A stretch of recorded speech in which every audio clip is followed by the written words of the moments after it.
লিখেন যেগুলো দরকার। সিটি কর্পোরেশন গত 15-16 বছরের একদম নষ্ট হয়ে গেছে।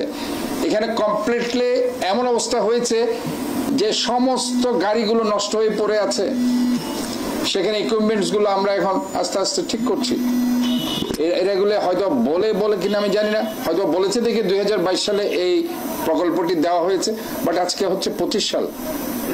একটা প্রকল্প এই ইম্পর্টেন্ট জিনিস যেখানে জলাবদ্ধতার জন্য ভেরি ইম্পর্টেন্ট, আপনি নালাতে কোন মেশিনারিজ দিয়ে পরিষ্কার করবেন, খাল কোন মেশিনারিজ দিয়ে পরিষ্কার করবেন, এগুলি যদি আপনার না থাকে আপনি কিভাবে জলাবদ্ধতা নিয়ে এত বড় একটা বিশাল চ্যালেঞ্জ আপনি মোকাবিলা। আপনি পুরানো মেশিন যেখানে ভেঙে যাচ্ছে, পুরানো মেশিন নিতে গিয়ে ভেঙে যাচ্ছে দেখে আবার আমরা ভাড়া করছি, 15-16 লাখ টাকা এক একটা মেশিনে ভাড়া দিতে হচ্ছে।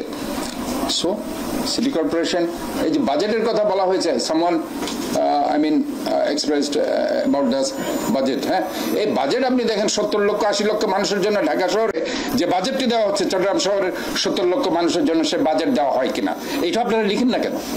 70-80 লক্ষ মানুষের বাজেট কি এটাই যে আমরা আমাদের এই যে সিটি কর্পোরেশন শাহনওয়াজ সাহেব চলেছেন, এটা একটা service oriented corporation. City corporation কি একটা সার্ভিস ওরিয়েন্টেড অর্গানাইজেশন?